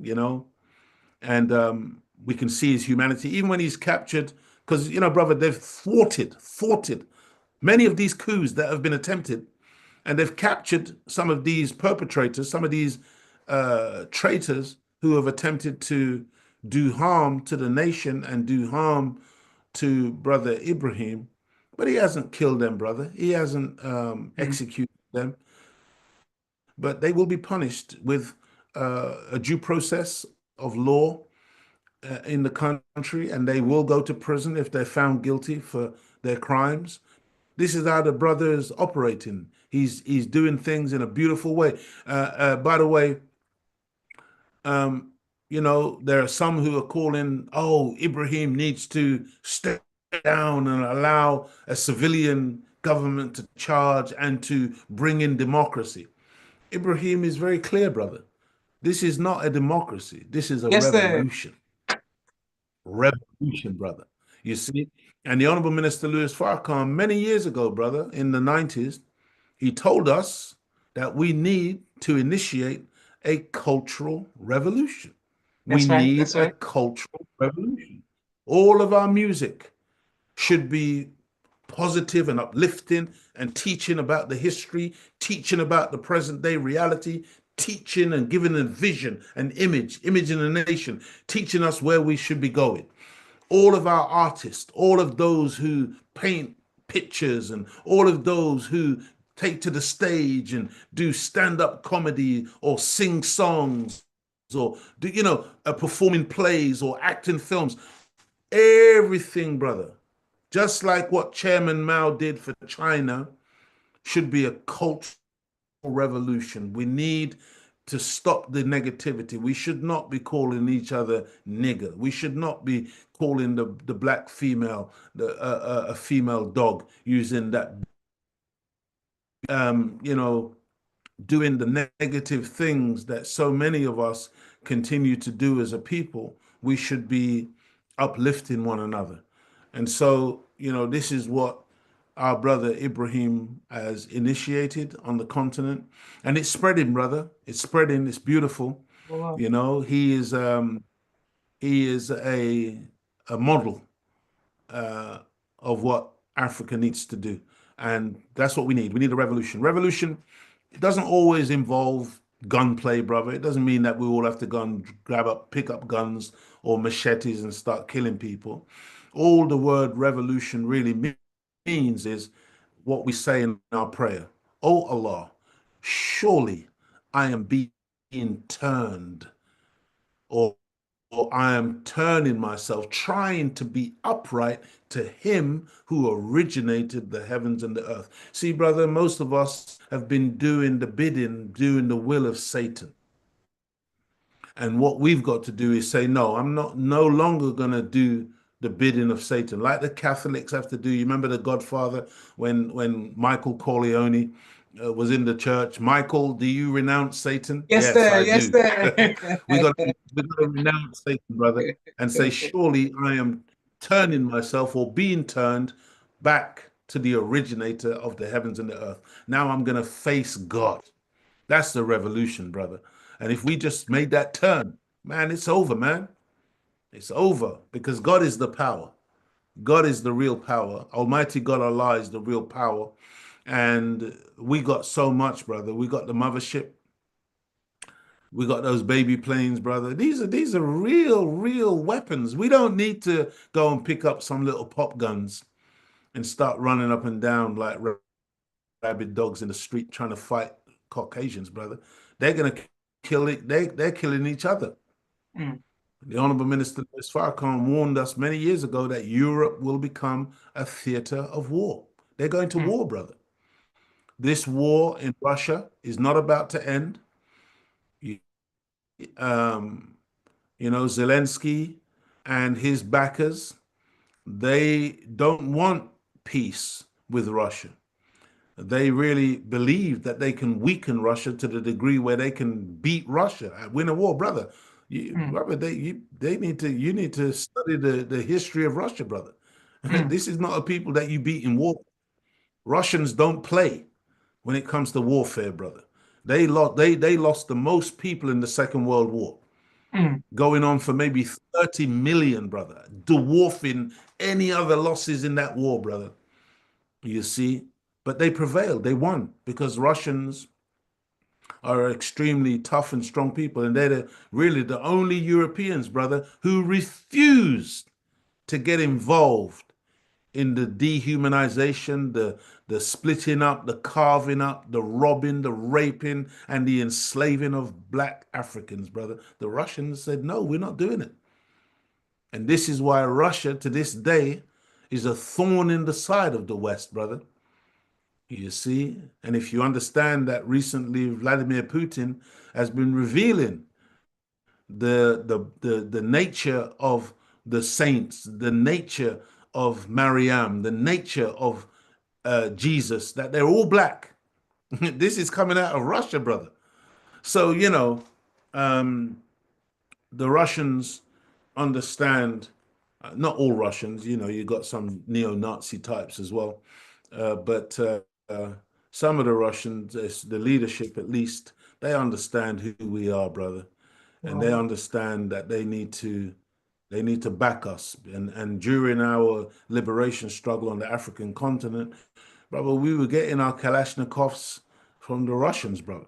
Mm, We were going to Moscow get training, brother, to go back into the bush and fight the apartheid regimes, fight the racist regimes coming out of Britain and these other Western European capitals. So, we have to know who to collaborate with. We have to know who we can strike alliances with. And I believe that Brother Ibrahim Traore is really setting the example. And in the Nation of Islam, we don't carry weapons, brother. We the weapon was taken out of our homes. We were told to dispose of guns and things of this nature. We just kill each other, brother.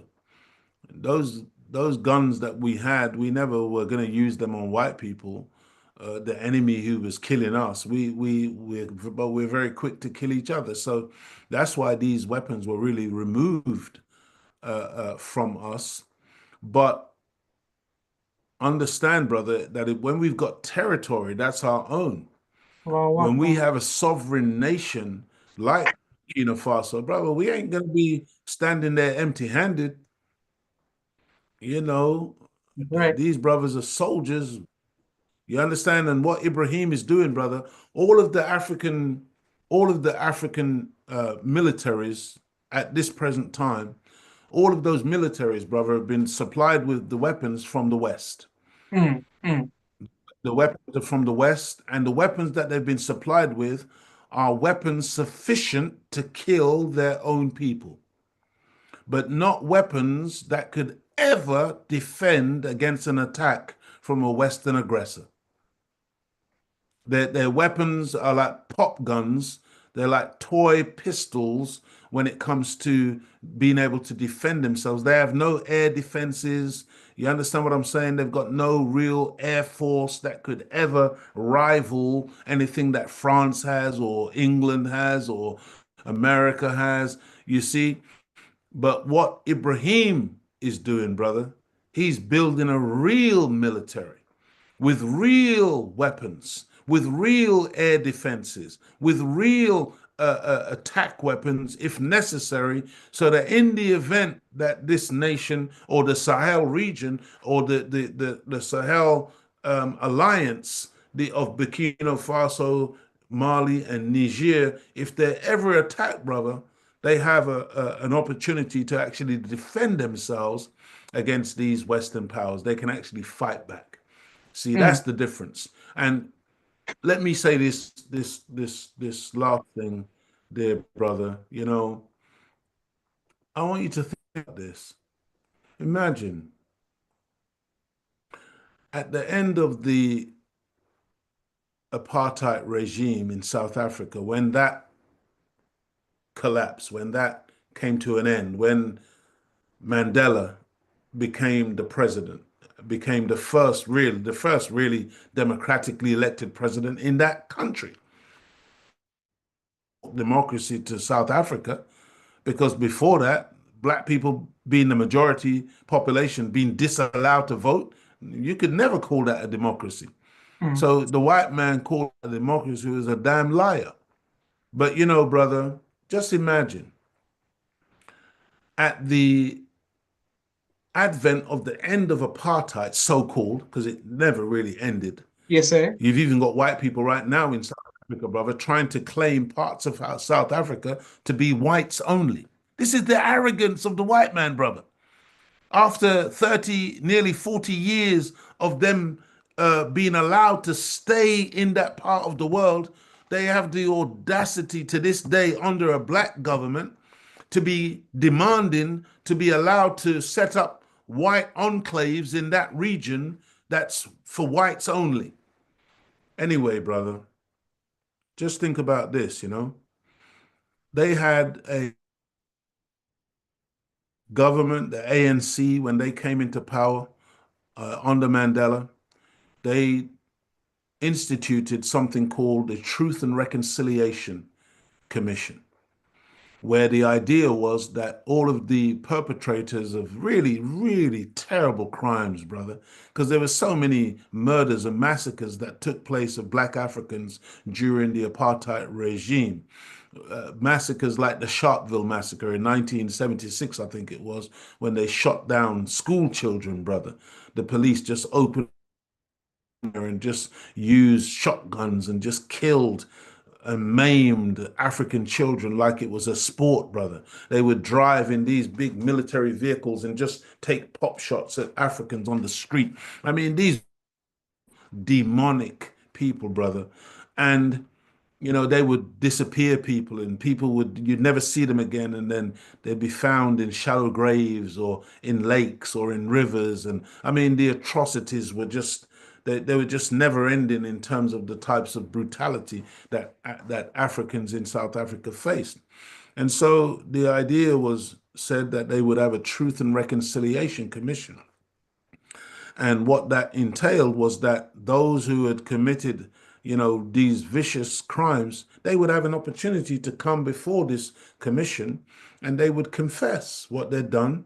and they would get reconciliation. There would be like an atonement process whereby even though you may have committed some really terrible crimes, the fact that you come before the Truth and Reconciliation Commission, ultimately we could reconcile the differences, and we could bring the nation together, and black and white people and colored, so-called colored people, and all the, because the white man categorized everybody by color. So you had Indians, coloreds, blacks, whites, all kinds of categorizations, all divide and rule. And that was the idea. But guess what, brother? The vast majority of the perpetrators of these wicked and heinous crimes, brother, they refused to. White people said, "We're not doing it. We don't care." And the Truth and Reconciliation Commission took place, but these white people just ignored it, brother. And we just allowed it. We allowed it. We didn't arrest them. We didn't bring them to book. We didn't throw them out of the country. We said, "Oh, well," and we let these people just disrespect the process. And many black people went before the Truth and Reconciliation Commission and confessed their crimes and the things that they'd done, as if we, when in reality we were really the victims. You see what I mean, brother? This is a tremendous mistake that we make as African people, as black people, brother, where brother, our character, our nature is so beautiful, brother. We're righteous by nature. We Yes, have sir. the beneficence and the mercy of God, brother. But enough is enough. There's times when you have to draw the line, because you see, when you are so merciful to people who haven't. You remember that one, Ruth? Was his name Ruth, who went into the church, brother? Yes, sir. And Yes, sir. while black people were praying, brother, he shot them down. And then the police came along and took him to a burger bar to get him a burger because he was Yes, sir. hungry. And then you had black people, brother, who belonged to that church and who knew the victims who had been killed. Brother, they were saying, "We forgive him," before he'd even been tried, brother. Before you even heard from him as to what he felt about what he had done. We were talking about forgiveness, brother. That's sickness. Yes, sir. That's sickness, because we're not going to forgive a black man like that. You know that. But you see, when we do that with white people, brother, what we're doing is we are encouraging this impunity. And they begin to think, "Well, boy, we can do anything to these people. It don't matter, because they're never gonna, uh, uh, take retribution. There's never gonna be any type of comeback on this." This is what Israel is doing right now, brother, in Gaza. They believe that they've got impunity. They believe that there'll be no reckoning. Brother, they've killed probably now to the tune of 20,000 children, brother. Children, never mind all the adults, the women and the men, whatever, brother. Maybe 20,000 children, brother. They've destroyed hospitals, schools, universities, residential housing. I think they said something like 94% of all residential housing has been destroyed, brother. Brother, they've laid waste to the place. There's nothing left. And they're still bombing, and they're still depriving the people, brother, of water, food, anything going into that area that they call the Gaza Strip. And brother, they are convinced that they're gonna get away with it, that there will be no recompense, that there will be no retribution. Well, I gotta say, brother, with it, brother. God is on scene today. And all he's doing is allowing them to show their true face. See, because the whole world now is beginning to say, "What the hell are we looking at?" Couldn't believe that the white man was the devil, brother. But now they're beginning to see the proof of the teachings of the most honorable Elijah Muhammad in this Yes, sir. behavior, brother. You see, because this behavior is inhuman.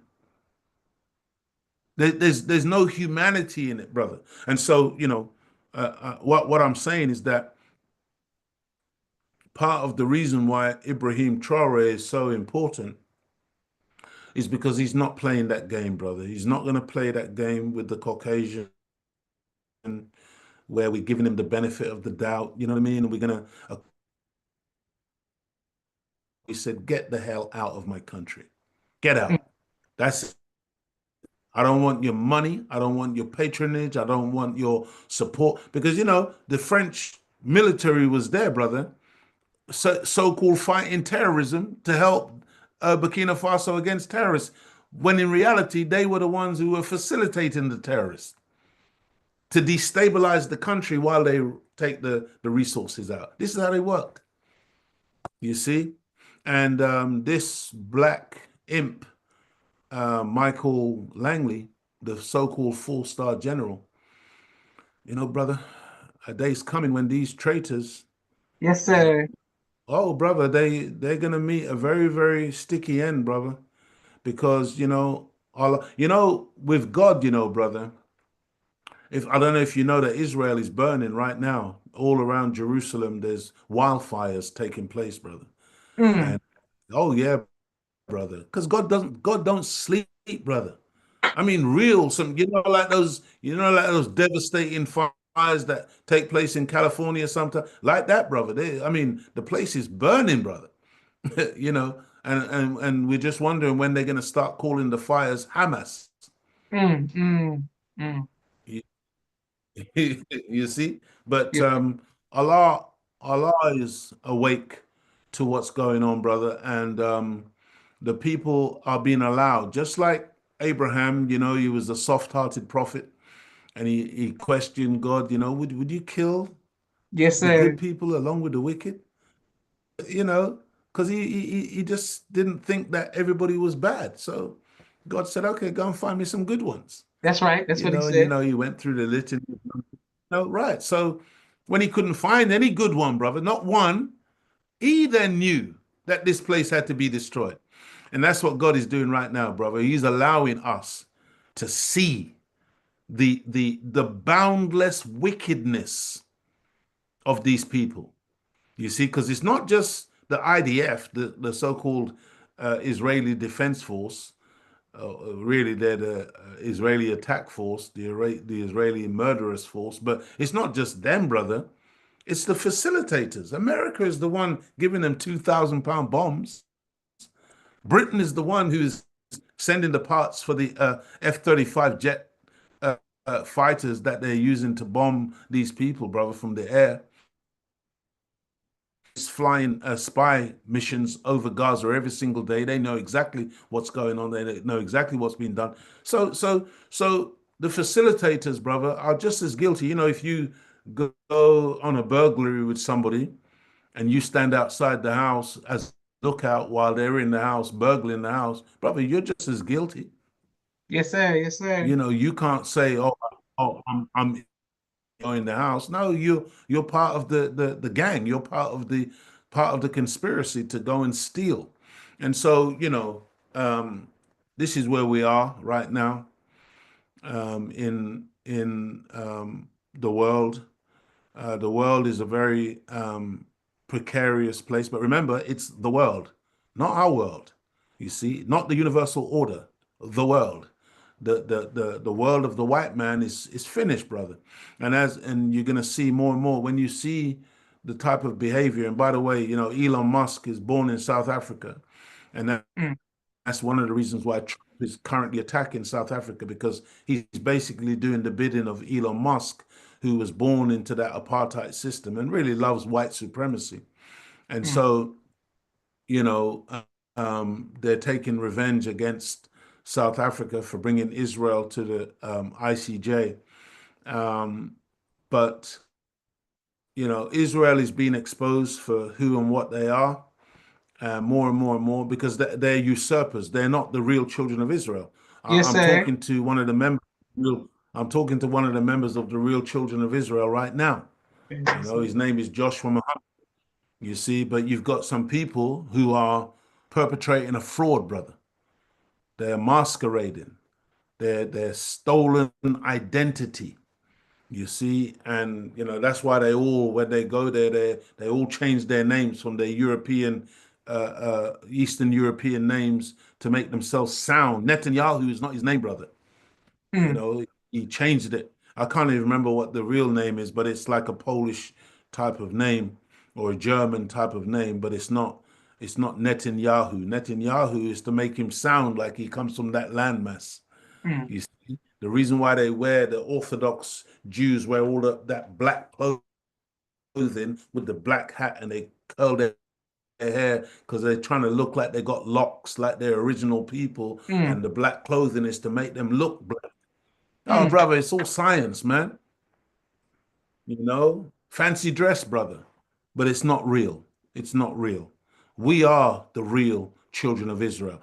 The Pope died the other day. The Pope of Rome died, but the Pope of Rome was a fraud. He was not the vicar of Christ. Yes, He was sir. not the bridge between God and man. That bridge is the Honorable Minister Louis Farrakhan. That is the real Pope. That is the real vicar of Christ. This man was perpetrating a fraud. Now, what the devils are trying to whet our appetites with is the possibility of a future black Pope. Yes, sir. Yes, sir. That's the last thing we need. That will be like another Obama, a black face to sit over white supremacy. Mm. We don't need that, brother.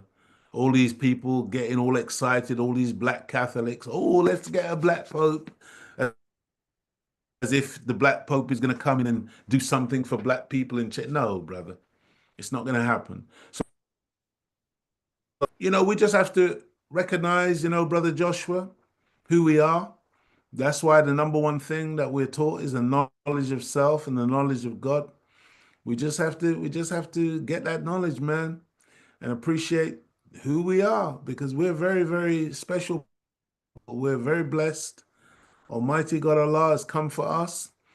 And, we got to really, our people are very stubborn, brother. A lot of our people just don't want to know. They don't want to know truth. One man said to me one time, he said, Brother Leo, the reason I won't come to your meetings is because you're going to change me. Mm, He was a mm. drug dealer. Imagine, he knew that if he came to the meetings, he would not be able to resist the the the invincibility of the truth, but he didn't want to expose himself to that because he wanted to remain a drug dealer. Just imagine that. Think about that. Some of us are like that. We'd rather be ignorant because they say ignorance is bliss. So we're blissfully ignorant. We're happy in ignorance. But having said that about some of us, brother, we're hungry for the truth, hungry for the truth. And so we need to look for those hungry people, brother, and feed them, God's truth and get prepared because there are some very dark days ahead, dear brother. And all of us be prepared. That's why we've been taught what foods to eat and what foods to store in our Yes, sir. houses. Yes, sir. We Yes, must sir. have a survival. We must be able to survive for, 3, 4 weeks in our homes without leaving because the enemy will declare martial law when war breaks out. And if you go out with your black face onto the street, you might find yourself in dire straits. You might find yourself in big trouble because, especially here in Europe, the Europeans, they're not, brother, how did the messenger say it? He said they're disagreeable to live with. Brother, you don't want to be around white people during war, brother. Mm. It's different reality. They're not like us, brother. Um, when war breaks out, and there's privation, if there's shortages of food or shortages of, you know, commodities, electricity, and things of that nature, they become very dangerous, brother. When white people get hungry, they get very dangerous, brother. And so we have to just understand, that we have to do for self. We have to come together. The Honorable Elijah Muhammad didn't make a mistake, brother, when he taught us for over 40 years. And the Honorable Minister Louis Farrakhan has not made a mistake, brother, That's right. teaching us for 7 years, brother. They've told us the pure, unadulterated truth. And it's Mhm. just for us now to, digest it and then make the word flesh. And give ourselves a chance and give our children a chance for a future. You know, Crazy. I hope I haven't talked too long, brother, but I know you you know, was teaching. We appreciate it. Brother Minister, first of all, praise thank be to you. Allah. And thank you, your family. We salute you, respect you, and honor you. Please give a greetings to your wife, children, and all of the Yes, believers holding sir. down in the UK. But I want to just read some of the comments. We got so much love in the comments out here. Thank you to the super chat from Raheem M7. Thank you, Brother Leo, for the speeches on YouTube. You are truly a jewel in our nation. Sister Miriam, Sister Naima, Jamila Burns, Assalamu alaikum, alaikum salam. Annie Wright, okay, thank you. Just want to Blackstone 68. Assalamu alaikum, family. Thank you very much, sir. Larry Muhammad, Brother Larry Muhammad from Buffalo, New York. Leo Muhammad, thank you for defending the Nation of Islam in very hostile conditions. Sister Annie Wright again. Miles Langston. Um, it's a movie called Cry Freedom about Denzel Washington plays Stephen Biko. That's Thank you right. very much, sir. Catherine Herman. Okay, thank you for that. This is Nicole. Um, King Z says we can't fathom the depths of Satan. Assalamu alaikum, brother Leo from Jamaica. Big up to Imagination. Lamaria Mitchell says, wow, powerful brothers. Thank you, Lamaria Mitchell. Our sister says, yes, Blacktastic. Thank you very much. Thank you to everybody. Charles Muhammad says, the knowledge of self. Lions of Cage in Africa, breaking down. Lamaria Mitchell showing nothing but love. 1930, 40 years has come. Beautiful. Zealand, Michael Copeland, Dr. Ali, just everybody. We have a brief. Our last 60-second commercial break for all of the sponsors of People's Podcast. We are grateful for every like, share, subscription, every cash app. We truly appreciate you all. This has been a great surprise on a Friday night. I thank our brother, Mr. Leo, for taking time out of his busy schedule to come break it down for us, man. Thank you. We can't wait to chop this up and share it on all platforms. 1 second. Here we go. And we are live with the People's Podcast. Street Premiere Media Production. He has a 4K camera and a drone. He does television and film editing. Please reach out if you need any of that. Sister Naima, Stay On Point Dance Academy. She teaches ballet virtually to young girls all across the country. Sister Miriam, ABC I Love Me children's book and coloring book. My father's book, A Soldier in the Movement of Christ. My two books, Cleopatra, which is a children's book, and No Father, No Excuse, both of which are available on Amazon. Excellent. Boom. Yes, sir. Okay, brother Minister, go. Okay. All right. And thank you to everybody else who's been here and holding it down. Thank you, Lamaria Mitchell, Miles Langston, Sister Naima, great breakdown. Sister Sarah Garrett, thank you for always showing love. Brother Kente, Brother Musa, Sister Hope, Sister Auntie, Sister Nicole, holding it down on Twitter. Welcome back. I'm glad you are recovering well, my sister. We're praying and sending positive energy your way. Brother Minister, may we got to put you in the hot seat. One last question. Is it possible for you to come back again? We'll go offline to get another schedule just to go over some of this, in the upcoming weeks, because we're gonna need more of a breakdown because you went so I had all these questions. We'll keep that for next time. Is that possible, sir? Absolutely, dear brother. Absolutely. It would be my honor and pleasure. And just to say, I heard you mention a name, one of your guests, one of your viewers, Any Right. I just want to give a shout out to Any Right because that's a regular viewer on the Imagination show. So I just Okay, wanted okay. to give a shout out to Any Right, for tuning into the People's Podcast. Yeah, but brother Joshua, brother, whenever I and the opportunity, brother, to be with you, I'll be running. I'll be running to you, Awesome. brother, because Wow. I very much appreciate this wonderful platform and what you are trying to do for our people. So yeah, make no mistake about it. You just communicate with me. Let me know when you want us to do something again, and we'll be very happy to do that, dear brother. All praise due to Allah. And thank you. And Andy Wright says, thank you, my brother. We love you. Lamaria Wright says, thank you, brother. Thank you, everybody who's watching. I wanted to ask you your social media. How can we see you on YouTube? How can we find you on social media? Yeah, I mean, just go to YouTube, type in Leo Muhammad, and all manner of things will come up. It's pretty easy. We go out every Thursday evening, GMT, Greenwich Mean Time. We go out every Thursday evening at 6 p.m. Mm. on the Image and Nation show. Listen to that name, Image and Nation. In Oh, other yes, sir. words, imagination. The imagination is a wonderful, wonderful faculty given to the human being by Almighty God Allah. Yes, It means sir. that we can really see things in our mind's eye. And whatever we can imagine, whatever we can see in our mind, we can bring it into reality. And so the aim and the objective of the show, Image and Nation, is that we want our people to be able to see a nation and think outside and view and look outside of the box in which we have been thus far confined by the Europeans and by the Western world and by Satan.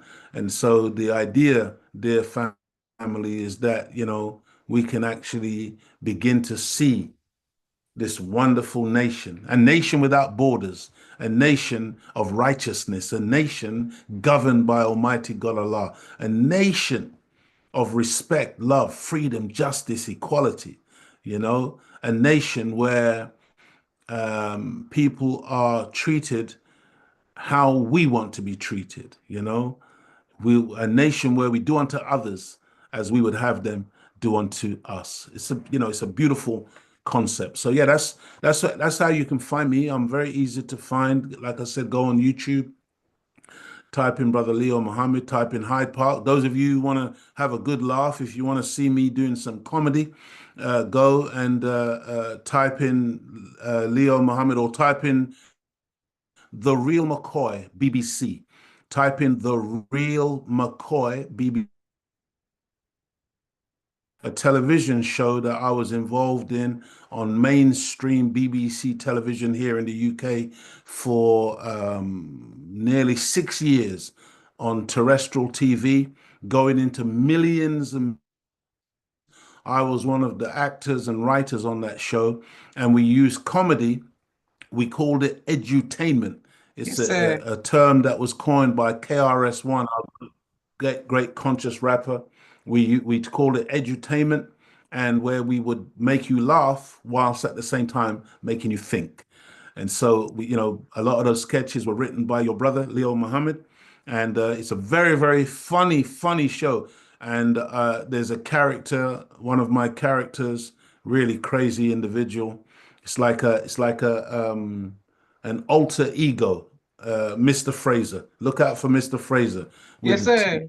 With the teeth. I mean, you check it out. And Brother Joshua, next time maybe you might want to talk a little, ask me some questions about Oh, we the will. real We will. McCoy or whatever, Yes, sir. because Yes, there's sir. lots of things that we've done, inshallah. Done deal. Thank you, bro, minister. Thank you to everybody who was watching. Peace to the family. Kaya, Michelle says peace, and thank you to everybody who was watching. This is one of the reasons we do the People's Podcast, to get amazing information and inspiration, bring us up to date, connect us with people all around the world. Thank you very much, brother minister. This is Joshua Leonard Muhammad signing off of the People's Thank Podcast. you. Yes, sir. Assalamu alaikum, sir. Thank you all for watching.